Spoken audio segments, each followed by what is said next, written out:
Okay, this is going to be going over antihypertensive agents. Blood pressure parameters. Normal is going to be less than 120 over 80. Elevated is 120 to 129 over less than 80. Stage 1 is 130 to 139 over 80 to 89, and this requires one drug. Stage 2 is anything greater than or equal to 140 over 90 to 120, and this requires two drugs. This is categorized by the highest parameter. For hypertensive crisis, it's going to be higher than 180 or higher than 120. For hypertensive treatment, if they are under 60 years old, we want to get their systolic to less than 130 and diastolic less than 90. If over age 60, we want to get systolic to less than 140 and diastolic less than 90. For emergent treatment, diastolic blood pressure above 120, which is the hypertensive crisis criteria. What contributes to hypertension? Determinants of blood pressure such as cardiac output, volume, and peripheral resistance. What can we control? We can control volume and vasoconstriction. Volume, we control the RAAS, or the renin-angiotensin-aldosterone system, and sodium. For vasoconstriction, which is part of the sympathetic nervous system response, we control it with alpha and beta receptors, vascular smooth muscle VSM, which causes vasoconstriction. For antihypertensives, diuretics, loop thiazide, and potassium sparing, we have alpha-1 adrenergic blockers, alpha-2 adrenergic agonists, beta adrenergic blockers, calcium channel blockers, and drugs affecting the renin angiotensin aldosterone system, or RAAS, which are ACE inhibitors, angiotensin receptor blockers, or ARBs, direct renin inhibitors, and aldosterone receptor blockers. We also have direct acting vasodilators.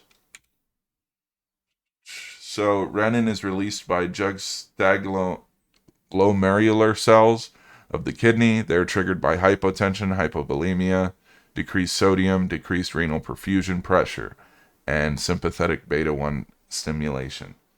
Angiotensin 2 is an AKA kinase 2. It activates bradykinin. Active bradykinin causes cough, angioedema, and vasodilation.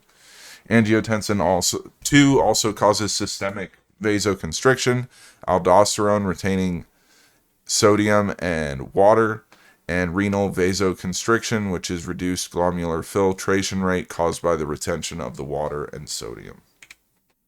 Renin-angiotensin-aldosterone systems, mechanisms of reducing the blood pressure. It suppresses renin activity by a direct renin inhibitor, suppresses renin release via beta 1 stimulation, beta blockers, block angiotensin 1 conversion to angiotensin 2 through ACE inhibitors, blocks angiotensin 2 receptors through ARBs, or angiotensin receptor blockers, and it blocks aldosterone receptors through aldosterone receptor blockers. Renal regulation of the blood pressure. The kidneys play a central role in blood volume expansion. When GFR drops, kidneys trigger the secretion of aldosterone by the adrenal glands. This causes a retain of sodium, chloride, and water.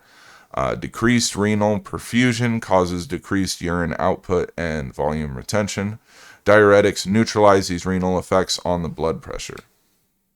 Diuretics, so we have thiazide diuretics, which are less diuresis and normal GFR. This is a first-line treatment. They cause arterial dilation.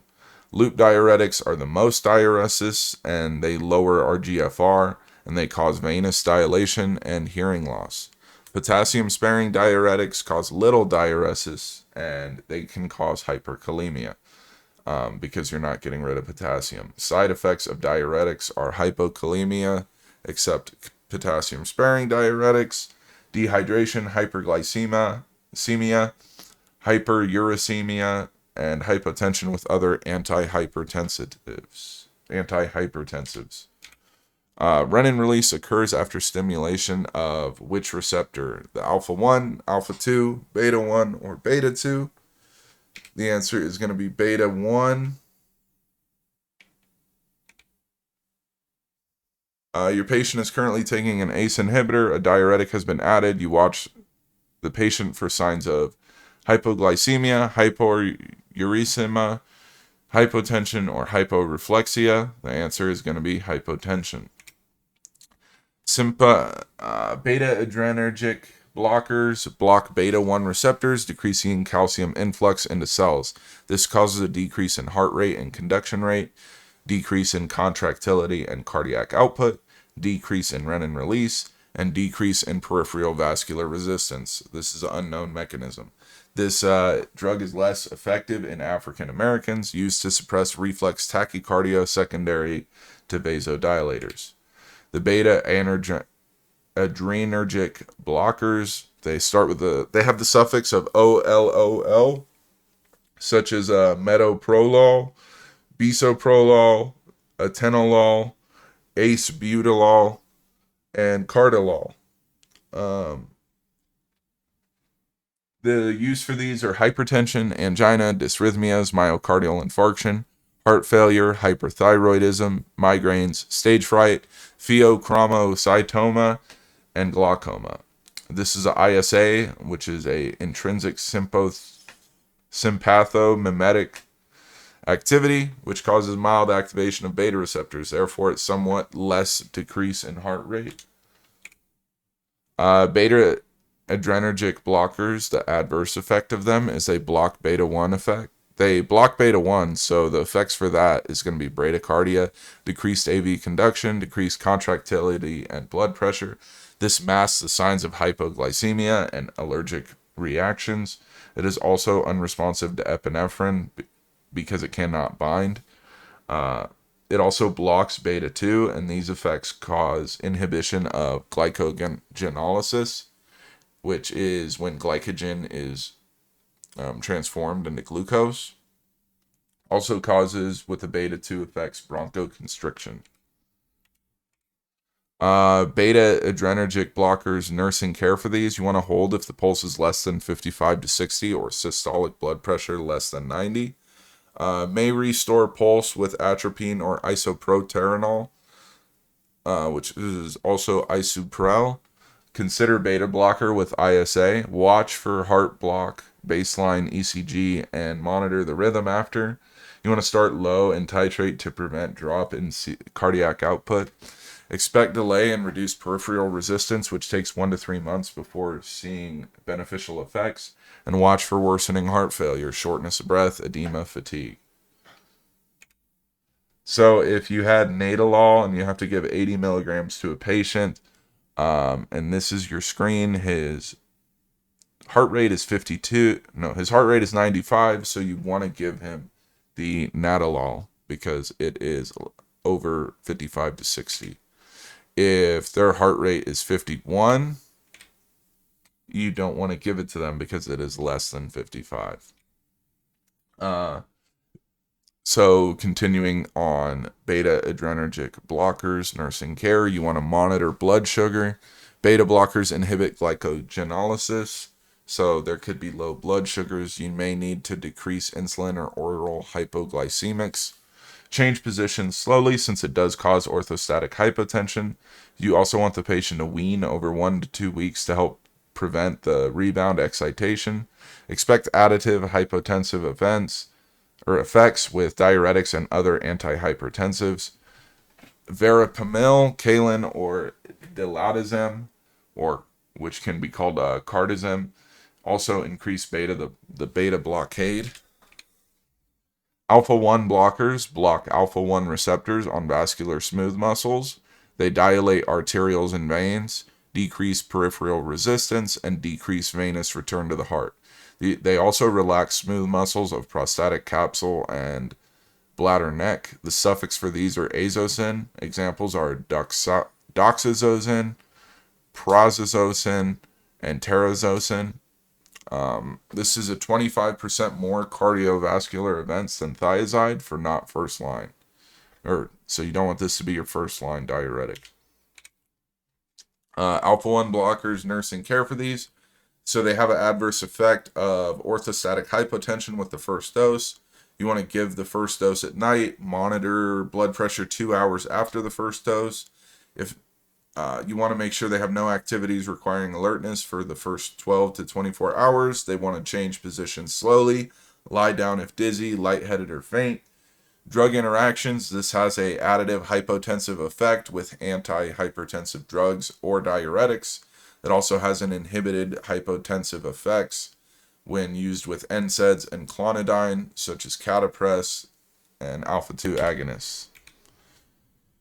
Alpha 1 beta blockers, mechanism of action, blood pressure reduction. Alpha 1 blockade dilates arterioles and veins. Beta 1 blockade reduces heart rate, conduction, and contractility, decreases renin release by juxtaglomerular cells, decreases peripheral vascular resistance. This is an unknown mechanism. Also causes bronchoconstriction because it hampers the beta 2 blockade. So some examples for alpha 1 and beta blockers are carvedilol and labetalol. Adverse effects for these are going to be orthostatic hypotension because of the alpha 1 blockade, bradycardia and heart block because of the beta 1 blockade, and bronchoconstriction because of beta 2 blockade. Centrally acting alpha 2 agonists, their mechanism of action is to stimulate alpha 2 receptors, suppress sympathetic outflow from brainstem to heart, blood, and vessels. Heart and blood vessels. This is caused by decreased norepinephrine release. This also causes vasodilation by decreased blood pressure when standing or supine, little orthostatic hypotension. They inhibit cardiac acceleration or decrease the heart rate. Examples are clonidine, which is a category C, and methyl dopa, which is a category B, used in pregnancy. Uses are for hypertension, severe cancer pain, migraines, menopausal flushing, and withdrawal from drugs. Centrally acting alpha 2 agonists, adverse effects and cautions. Adverse effects are going to be dry mouth and sedation, decreases over time. Severe rebound hypertension with clonidine. This you want to wean over 2 to 4 days. Hemolytic anemia and hepatic necrosis. That is caused by the methyl dopa. Caution is going to be lactation, pregnancy, and renal insufficiency. It has a area for abuse because clonidine intensifies effects of benzodiazepines, cocaine, and opioids. It is also inexpensive. It causes a euphoria, sedation, and hallucinations with high doses. Centrally acting alpha 2 agonist nursing care. Encourage fluids, fiber, exercise, gum, hard candy, eye drops as needed. Avoid activities requiring alertness at first. Change positions slowly and lie down if dizzy. Split dosing, largest dose in the evening. Monitor for drug interactions, such as additive hypotensive effects with diuretics or antihypertensive drugs. Inhibited hypotensive effects, such as with MAOIs, TCAs, and prazosin. Minipress to alpha 1 blocker. Has additive sedation with CNS depressants and alcohol. Which of the following are actions of beta adrenergic blockers? So we're just going to give the straight answer, which is decreased heart rate and contractility, decreased conduction, and decreased renin, also bronchoconstriction. Beta 1 blockade inhibits glycogenolysis, tachycardia, hypotension, or bronchoconstriction. So we're going to go with tachycardia. The alpha 1 blockade results in increased venous return, increased peripheral resistance, vasodilation of arterial and veins, or decreased renin release. We are going to go with vasodilation of arterioles and veins for alpha 1 blockades, resulting in. Centrally acting alpha 2 agonists work by stimulating receptors on the brainstem. Direct acting vasodilators on the VSM.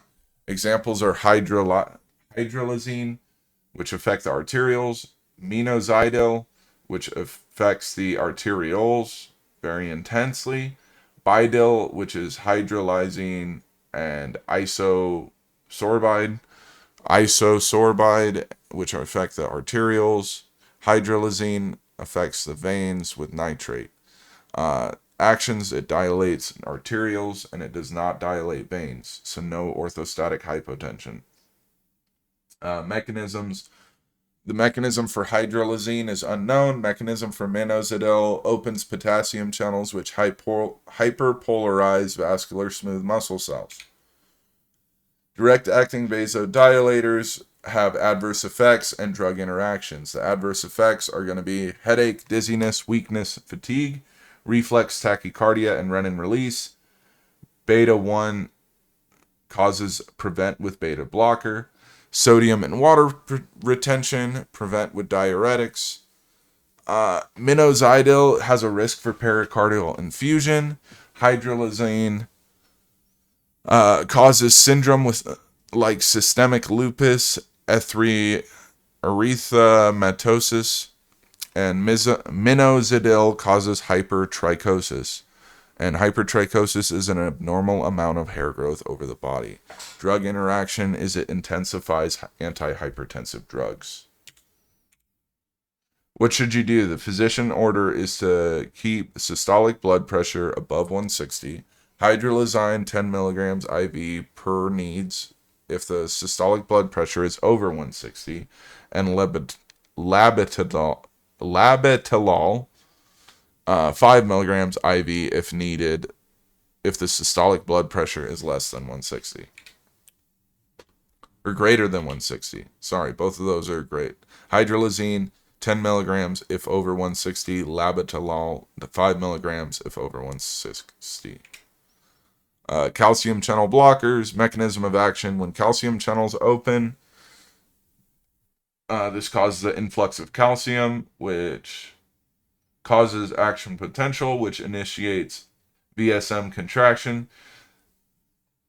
If you block the calcium channels, this causes vasodilation. Dihydropyridines, DHPs, which are nifedipine, procardia adalat. Suffix for these is dipine. They dilate arterioles, peripheral, and coronary. There is a risk of reflex tachycardia. Verapamil and diltiazem or cardizem. These are non-DHPs or non-dihydropyridines. They dilate arterioles, peripheral, and coronary, and suppress the heart and heart disease, bradycardia, heart block, heart failure. Treatment of toxicity is norepinephrine, fluids, reverse Trendelenburg, calcium for decreased contractility, atropine or isoproterenol for bradycardia. So for dihydropyridines, there's amlodipine, nicardipine, nimodipine, etc. Calcium channel blockers, nursing care. You want to monitor for peripheral edema, ankle check, daily weights, have patient change position slowly, lie down if dizzy, administer IV slowly over 2 to 3 minutes. Dihydropyridines, monitor for reflex tachycardia. Verapamil and diltiazem, monitor for slow pulses and AV block with heart disease. You also want to monitor fluids, fiber, and exercise to prevent constipation, mainly verapamil. Drug interactions, CCBs increase digoxin levels and slow AV conduction. Grapefruit juice increases DHP or dihydropyridines levels, and it causes tachycardia. Grapefruit juice increases verapamil and diltiazem levels, causing bradycardia. Drugs affecting the RAAS or the renin angiotensin aldosterone system. I think that's what it's called. Let me see. Renin angiotensin aldosterone system, yeah. Are direct renin inhibitors, ACE inhibitors, angiotensin receptor blockers or ARBs, and aldosterone receptor blockers.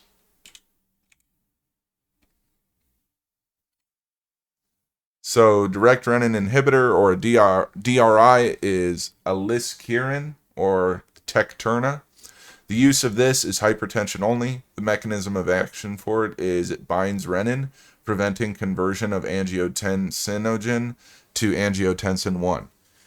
Fatty foods decrease the bioavailability of this drug. Some CYP3A4 metabolism, Renal excretion at caution with renal impairment and microalbuminuria.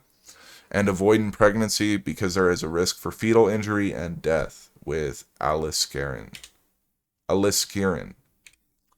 Adverse effects and drug interactions with aliskiren is going to be the adverse effects are diarrhea, GI distress, hypotension, rare hyperkalemia if used alone, and rare is also cough and angioedema. This does not inhibit bradykinin breakdown. Drug interactions, it is an additive hypotension with antihypertensives and diuretics, and it can cause hyperkalemia with ACE inhibitors, ARBs, potassium supplements, and potassium-sparing diuretics. Also, if they have some salt substitutes that contain potassium. Angioedema is the main symptom in sudden swelling below skin surface. The swelling usually occurs around eyes and lips.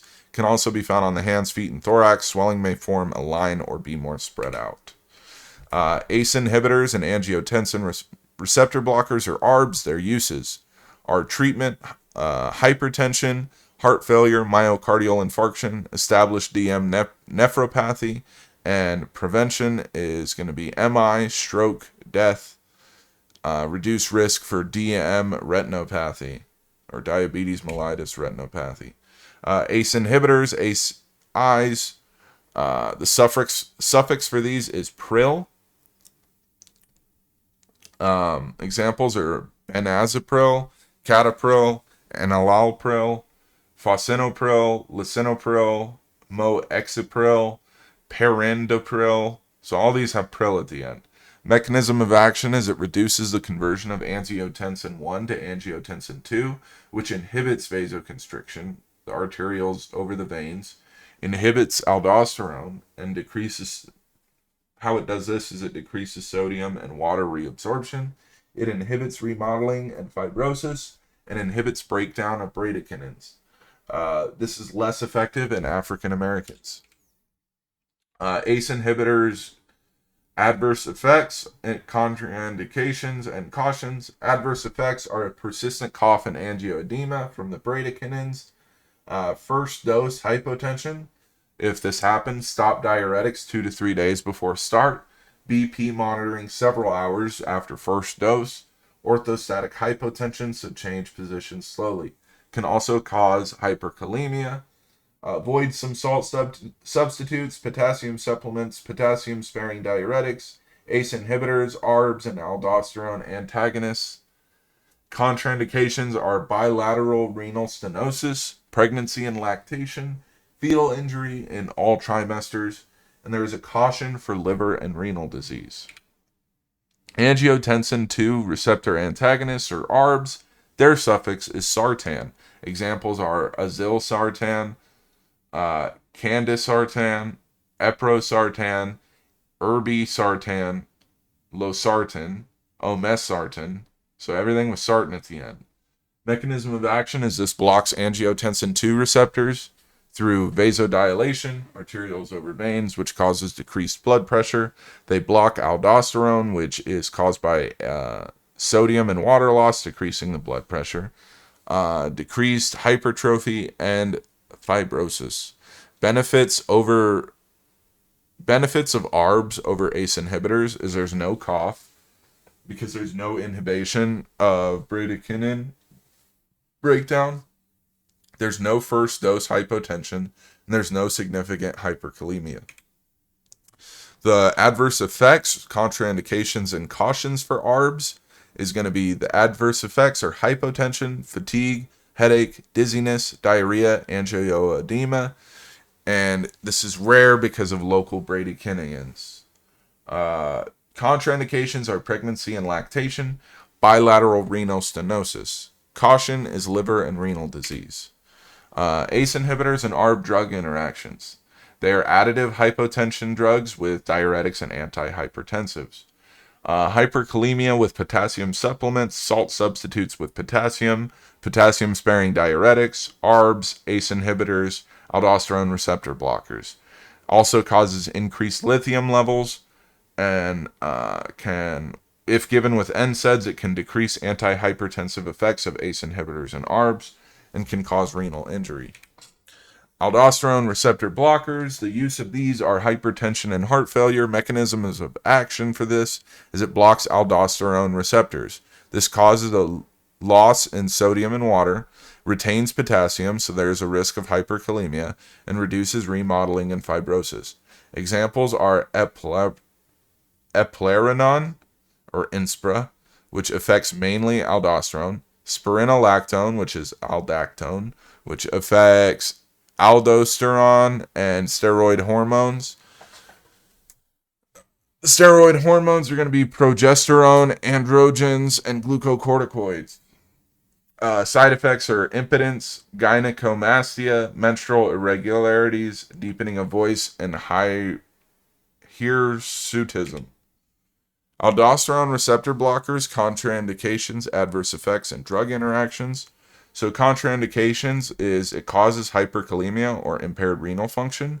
Adverse effects are diarrhea, abdominal pain, cough, fatigue, and gynecomastia. Contraindications, it doesn't cause hyperkalemia.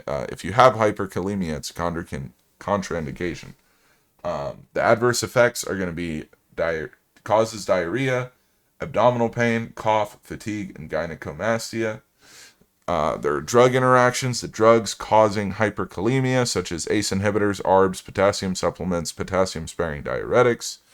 CYP3A4 inhibitors increases drug levels, which would be HIV protease inhibitors, azole antifungal drugs, and macrolides and verapamil. There also is increased lithium levels with aldosterone receptor blockers. Your patient has just started a direct-acting vasodilator. You are concerned about the possibility of what due to vasodilation? So the answer for this is going to be reflex tachycardia. Which of the following calcium channel blockers suppresses the heart? Answer for this is going to be diltiazem. Which class of drugs are contraindicated during pregnancy? And this would be ACE inhibitors. Angiotensin II receptor blockers are frequently used instead of ACE inhibitors because they do not cause what? The answer would be a cough. Potassium supplements may cause hyperkalemia if taken with ACE inhibitors and aldosterone receptor blockers. Sodium nitroprusside or Nitropres IV is an emergency treatment of severe hypertension. This is a direct-acting vasodilator on the arterioles and veins. Nitric oxide causes vasodilation. It gives immediate effect, allowing titration, and it may get severe hypotension. This causes minimal reflex tachycardia due to sodium and water retention. Loop diuretic is necessary for this drug. Give thiosulfate to convert cyanide to thiocyanate. This also is a toxic metabolite of thiocyanate. Use less than 3 days and keep thiocyanate levels less than 0.1 milligrams per ml. Because this causes an altered mental status, psychosis, and cardiac arrest. There is also more risk if the patient has liver failure. It is degraded by light and may be slightly brown in color. Protect with opaque material like foil. When using nitroprusside for the emergency treatment of severe hypertension, the nurse must monitor the patient's thiocyanate levels. Patient education for antihypertensives. Takes medication for life even if asymptomatic. Take blood pressure and heart rate before each dose. Monitor daily weight. Start at a low dosage and gradually increase. Discuss blood pressure targets.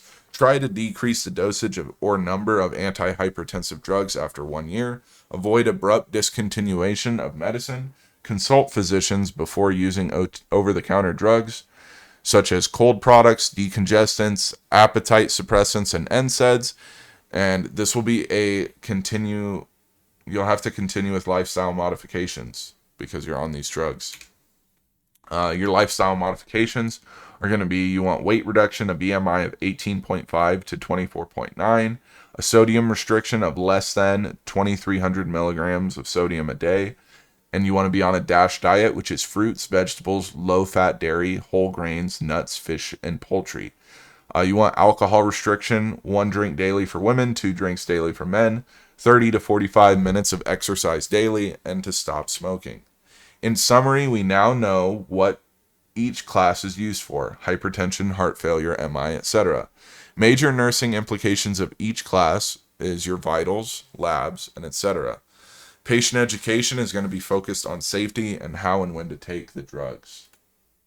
And that concludes this little video.